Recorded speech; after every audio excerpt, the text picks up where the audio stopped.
a gente deve compreender que o conceito de cura para quem procura uma terapia psicanalítica é completamente diferente da cura empregada pela classe médica, né? Então são questões diferentes. Por quê? Porque a medicina, até porque quando a gente vê na época de Freud, a medicina da época de Freud, o que significava cura? Como na medicina contemporânea também, muitas das vezes é entendido isso ainda, né? E o conceito de cura é o desaparecimento do sintoma. Então, como se compreendia isso, desaparece o sintoma, então a cura se estabelece, pode ser interpretado como um sinônimo de cura. Na psicanálise não é assim. O fato de um sintoma desaparecer não significa que o sujeito alcançou a cura, né? Na psicanálise não é bem assim, não é olhado dessa maneira. E nesse sentido, Freud via a cura como uma melhora significativa na vida do paciente. O que significa? Significa que através do processo analítico, o paciente pode alcançar ou ir escalando uma melhora na compreensão que ele tem sobre si mesmo, sobre os seus desejos inconscientes, e a partir daí isso pode levar o sujeito a uma redução significativa dos seus sofrimentos. Por quê? Porque quando a gente fala dos seus sofrimentos, porque o sofrimento é psíquico, né? Então a fisiologia, a parte da medicina tradicional que eu falei, busca procurar sintomas físicos, a psicanálise busca procurar sintomas psíquicos, que é onde está o sofrimento. Por quê? Porque o sofrimento é psíquico e a dor ela é física. Mas isso é uma questão que desde o começo da psicanálise, o Freud ele já vinha percebendo que o direcionamento do tratamento psicanalítico estaria relacionado ou voltado diretamente para o trauma. Ou seja, o tratamento psicanalítico ele teria como prioridade a cura da memória, né? Então Freud tinha essa compreensão quando estava desenvolvendo a psicanálise. E nesse contexto, a pessoa que busca uma terapia psicanalítica, ela vai compreender nessa jornada que o objetivo dessa terapia é se livrar de algum mal-estar psíquico, né, oriundo de uns estressores ou de estressores, ou seja, ou de episódios traumáticos que esse sujeito enfrentou ao longo da vida, em algum momento no seu ambiente familiar, escolar e nos seus relacionamentos, né, e etc. Ou seja, esses eventos traumáticos, eles podem servir de estorvos, de atrapalhos na vida do sujeito, não só na infância e adolescência, mas em especial na vida adulta. Por isso é preciso ser removido esses estorvos com o auxílio da análise.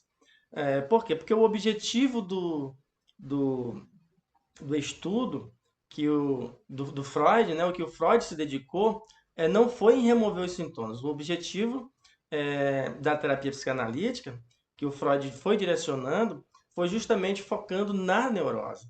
Né? Então, o que isso significa? Porque Freud percebia que existia pelo menos três tipos de neurose diferentes naquela época, que ele buscava auxiliar os seus analisando ou os pacientes, que era a neurose obsessiva, neurose fóbica e a neurose de histeria. Então ele buscava trabalhar isso, nessa compreensão, juntamente com os seus pacientes ou analisando. E como eu falei, a análise visa restabelecer uma melhora significativa ou uma cura da memória.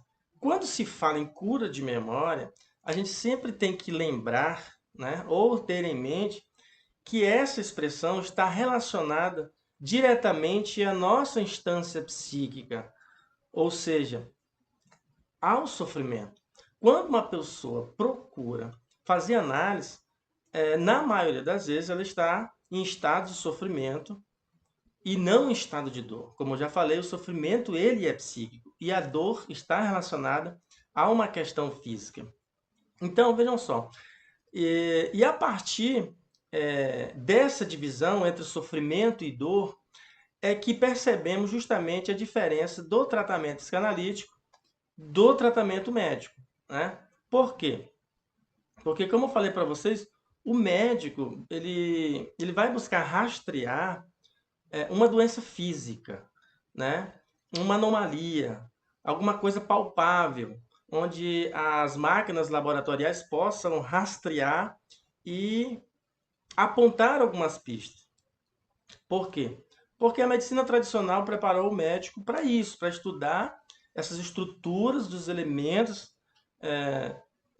que geram algum tipo de mal-estar no físico ou na fisiologia do sujeito. Por quê? Porque o médico foi preparado para isso e o ramo da medicina vai estudar o quê? A anatomia, isto é, o ramo da medicina que estuda as estruturas dos diferentes elementos constituídos no nosso corpo, né? Então, veja, a psicanálise não é uma disciplina da medicina, uma vez que a psicanálise independe, né,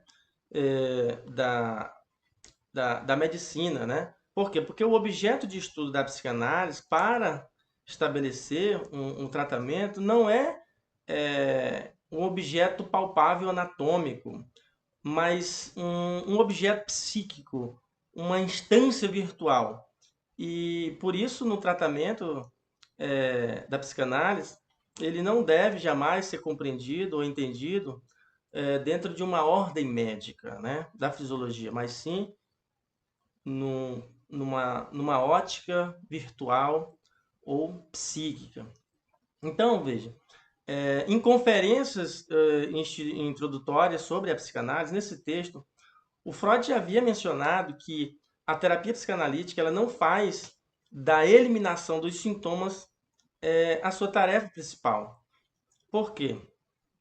Porque os sintomas eles podem ser eliminados e o analisando pode se curar pela consequência do tratamento psicanalítico, né? Mas o objetivo principal não é esse, não tentar rastrear isso para se curar, para o sujeito se curar no sentido fisiológico, né? Até porque lá no texto em análises termináveis e intermináveis, o Freud disse que nós nunca enquanto humanos, vamos conseguir se curar na totalidade, porque nós não somos curáveis na totalidade, né?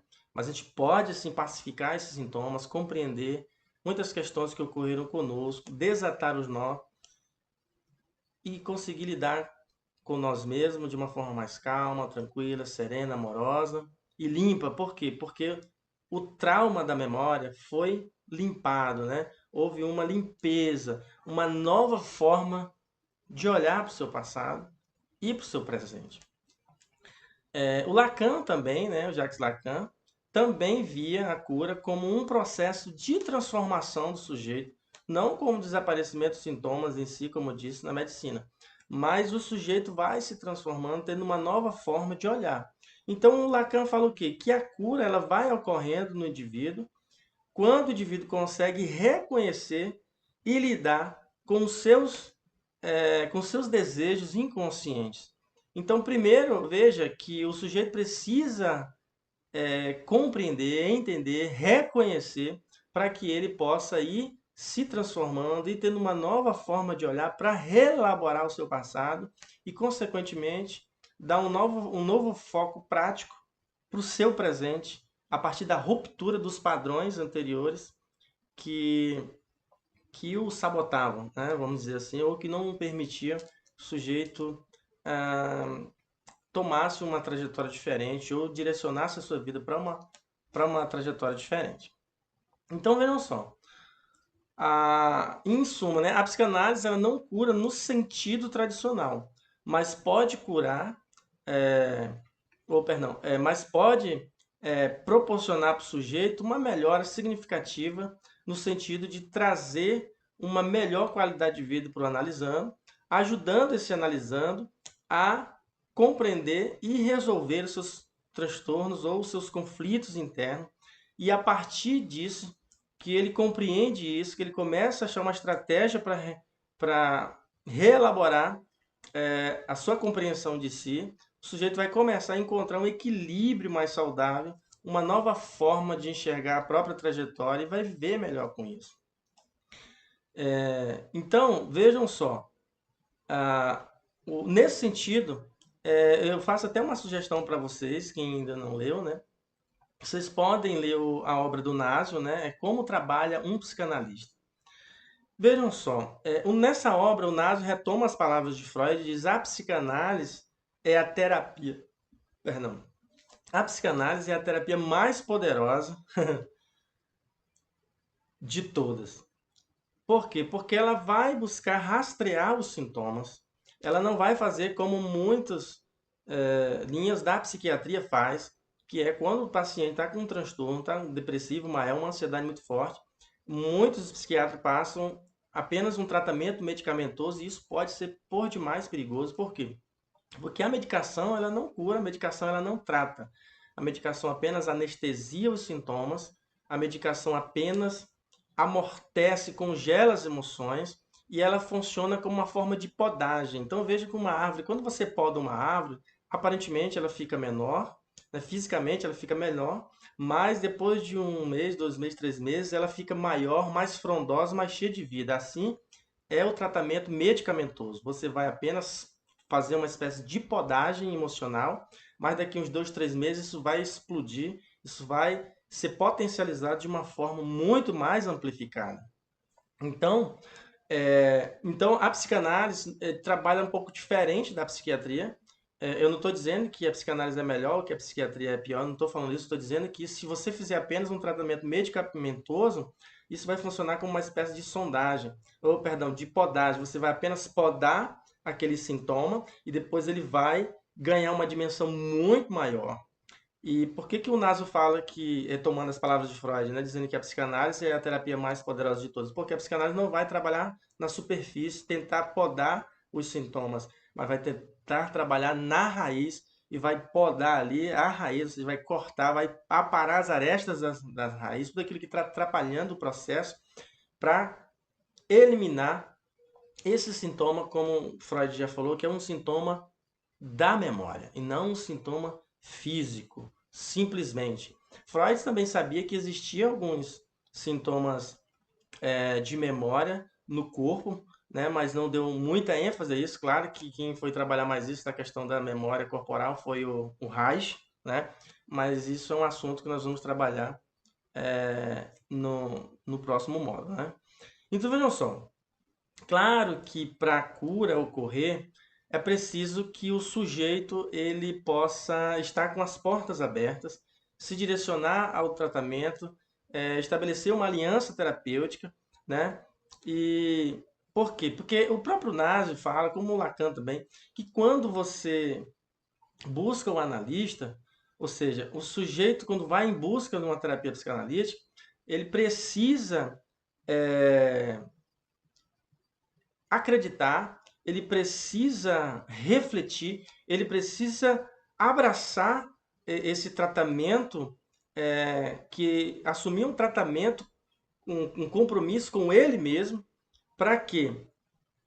Para entender que, por meio daquele profissional, ele possa alcançar as habilidades necessárias para conseguir chegar ao seu objetivo. Né? Então, nesse sentido, o sujeito ele vai precisar acreditar para estabelecer uma aliança terapêutica, né?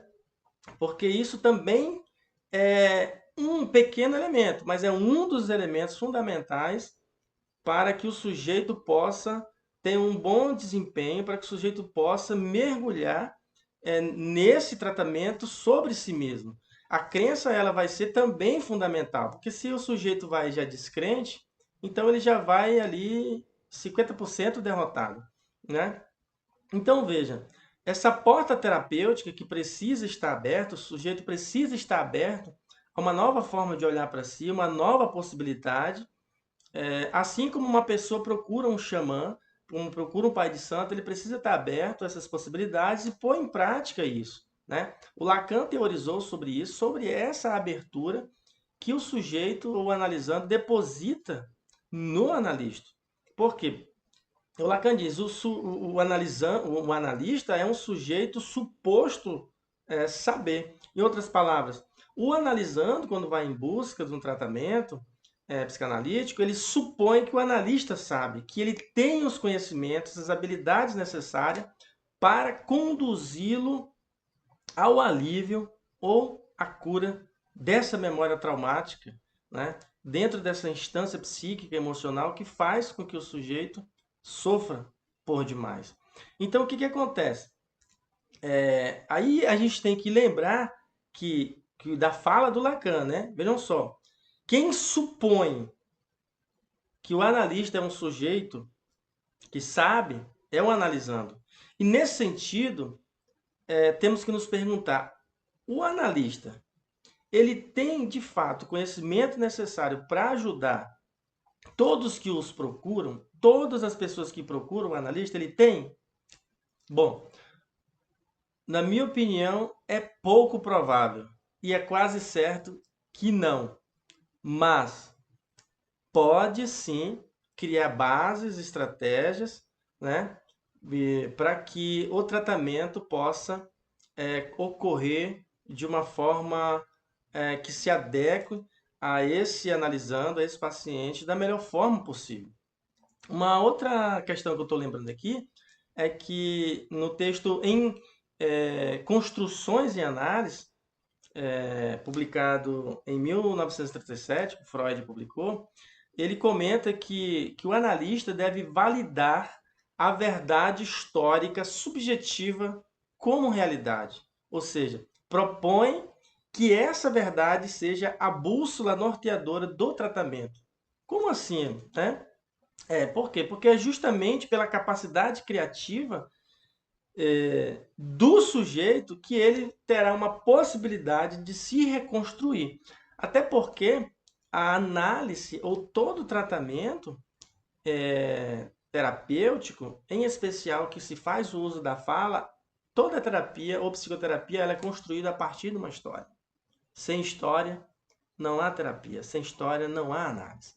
Então, é importante levar em conta a questão da realidade histórica do próprio sujeito para que o analista compreenda um pouco essas questões, como o próprio sujeito se compreenda. Ou seja, não devemos convencer o analisando que ele está delirando, que a realidade dele não corresponde com a forma dele de pensar, mas sim reconhecer que eu levar o sujeito a reconhecer que a forma de pensar, ou seja, a forma que o sujeito tem de pensar,